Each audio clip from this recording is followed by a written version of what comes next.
आज हम भारत की टैक्स व्यवस्था में हुए एक काफी बड़े बदलाव पर बात करने वाले हैं।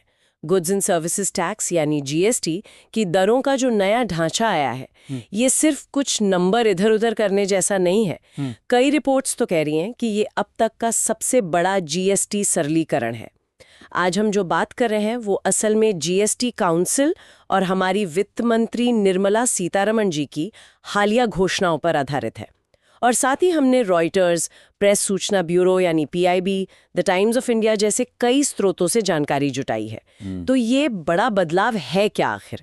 देखिए, पहले जो 4 मुख्य दरें हम सब जानते थे, 5%, 12%, 18% और 28%, उन्हें अब काफी हद तक घटा दिया गया है। और अब मुख्य रूप से सिर्फ 2 दरें रह गई हैं। एक मानक दर जो 18% है और एक निम्न दर 5%। हाँ, और इसके अलावा एक और चीज है, लग्जरी सामान और जो सिन गुड्स कहलाते हैं, जैसे तंबाकू उत्पाद या शायद बहुत महंगी गाड़ियां, उनके लिए एक 40% की विशेष दर भी बनाई गई है। अच्छा, तो मतलब मोटे तौर पर देखें तो 4 से घटकर अब 3 स्तर दिख रहे हैं, पर काम के तो मुख्य रूप से 2 ही हैं, 5 और 18%। तो आज की इस बातचीत में हमारा मकसद यही समझना है कि भाई ये बदलाव कब से लागू हो रहे हैं, कौन-कौन सी चीजें सस्ती या महंगी हो सकती हैं, और सबसे जरूरी, इसे आम लोगों पर, अलग-अलग इंडस्ट्रीज पर और पूरी अर्थव्यवस्था पर क्या असर पड़ने की उम्मीद है। चलिए इसे थोड़ा और खोलकर समझते हैं। सबसे पहले और सबसे जरूरी सवाल, ये नई जीएसटी दरें यानी वो 5%, 18% और 40% वाली विशेष दर लागू कब से होंगी? हमारे पास जो स्रोत हैं जैसे रॉयटर्स, पीआईबी और टाइम्स ऑफ इंडिया, वो सब एक ही तारीख बता रहे हैं, 22 सितंबर 2025। तो इस तारीख से ये नई व्यवस्था पूरे देश में लागू हो जाएगी। जी हाँ, ये तारीख तो महत्वपूर्ण है ही, लेकिन शायद इससे भी ज्यादा जरूरी है इसके पीछे का इरादा समझना। जैसा आपने शुरू में कहा, ये सिर्फ दरों को कम या ज्यादा करना नहीं है। असली मकसद लगता है जीएसटी सिस्टम को सरल बनाना है।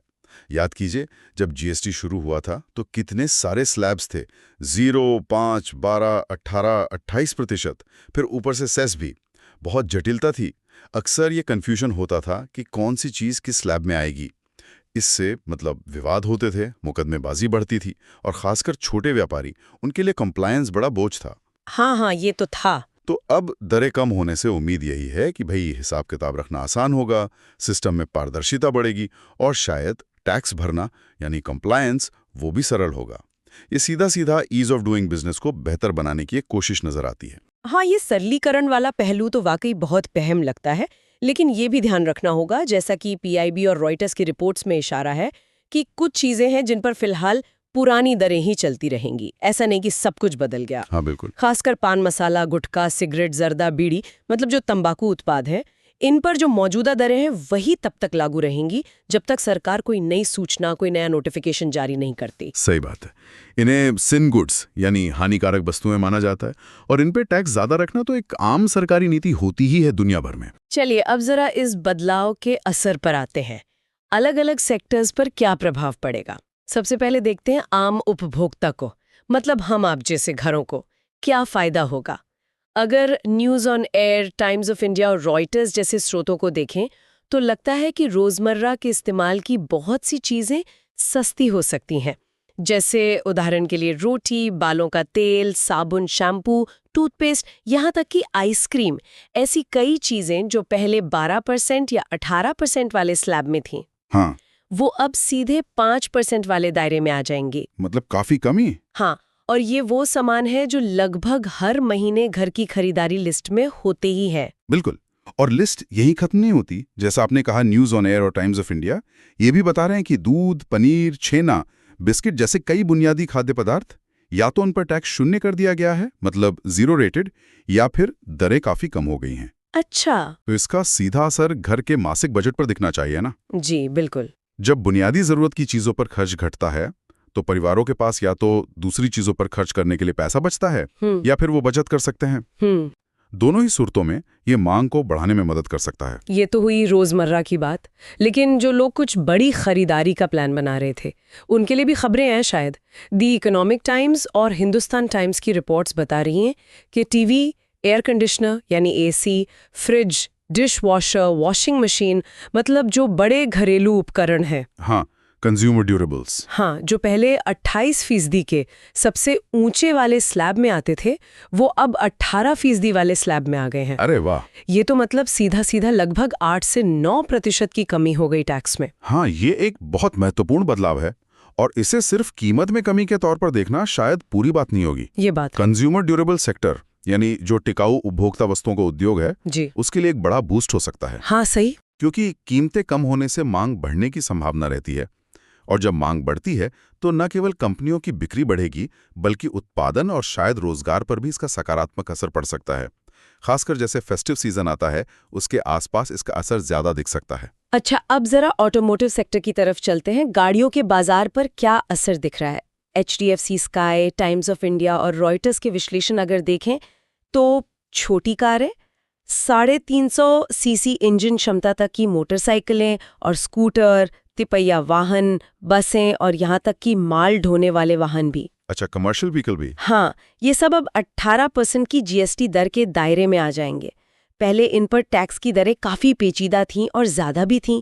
कुछ मामलों में तो बेस रेट 28% था और ऊपर से सेस लगता था, तो प्रभावी दर 50% तक भी पहुंच जाती थी। बाप रे! हाँ, वो तो बहुत ज्यादा था। तो ये कदम ऑटोमोबाइल उद्योग के लिए, खासकर जो टू व्हीलर और छोटी कारों का सेगमेंट है, उसके लिए तो काफी राहत भरा हो सकता है। भारत में वाहनों का बाजार काफी हद तक कीमत पर निर्भर करता है ना, खासकर एंट्री लेवल सेगमेंट में। हाँ बिल्कुल। तो कीमतों में ये कमी मध्यम वर्ग के एक बड़े हिस्से के लिए गाड़ी खरीदने के सपने को थोड़ा और करीब ला सकती है। और जैसा कि रॉयटर्स ने भी इशारा किया है, लग्जरी कारों और कुछ और आइटम्स को 40% वाले विशेष स्लैब में रखना ये टैक्स संरचना में एक तरह की प्रोग्रेसिविटी, मतलब प्रगतिशीलता लाने की कोशिश भी दिखाता है। मतलब ये कि जो महंगी और गैर जरूरी चीजें हैं उन पर ज्यादा टैक्स लगाया जाए। स्वास्थ्य का क्षेत्र, हेल्थ सेक्टर, वो भी एक अहम पहलू है। न्यूज़ ऑन एयर और मॉन्डाक जैसे पोर्टल्स की रिपोर्ट्स के अनुसार कुछ चुनिंदा जीवन रक्षक दवाएं, मतलब लाइफ सेविंग ड्रग्स, उन पर अब 0 GST लगेगा, 0। ये तो बहुत बड़ी राहत है। हाँ, ये वाकई एक बड़ी राहत की बात हो सकती है, खासकर उन परिवारों के लिए जो गंभीर बीमारियों के इलाज के लिए महंगी दवाओं पर निर्भर हैं। और बात यहीं खत्म नहीं होती। मॉन्डाक के अनुसार कई दूसरी दवाएं और चिकित्सा उपकरण जैसे कि पट्टियां यानी बैंडेजेस, सिरिंज और कुछ डायग्नोस्टिक किट्स जो पहले शायद 12% या उससे भी ज्यादा टैक्स वाले स्लैब में थे, अब वो 5% वाले दायरे में आ गए हैं। अच्छा, इससे न सिर्फ इलाज का कुल खर्च कम होने की उम्मीद है, बल्कि शायद स्वास्थ्य सेवाओं तक आम लोगों की पहुंच भी थोड़ी बेहतर हो सकेगी। हाँ, देखिए, स्वास्थ्य सेवाओं की लागत कम करना तो हमेशा ही एक प्राथमिकता रहती है किसी भी सरकार के लिए। जब दवाएं और जरूरी चिकित्सा उपकरण सस्ते होते हैं तो इसका असर सिर्फ व्यक्तिगत मरीजों पर ही नहीं पड़ता, ये पूरे हेल्थ केयर सिस्टम पर दबाव कम कर सकता है। और शायद सस्ता इलाज लोगों को निवारक स्वास्थ्य देखभाल, मतलब प्रिवेंटिव हेल्थ केयर, और समय पर निदान यानी अर्ली डायग्नोसिस के लिए भी प्रोत्साहित कर सकता है, जो लंबी अवधि में स्वास्थ्य के लिहाज से ज्यादा बेहतर है। एक और सेक्टर जहां बड़ा बदलाव दिख रहा है वो है बीमा, इंश्योरेंस।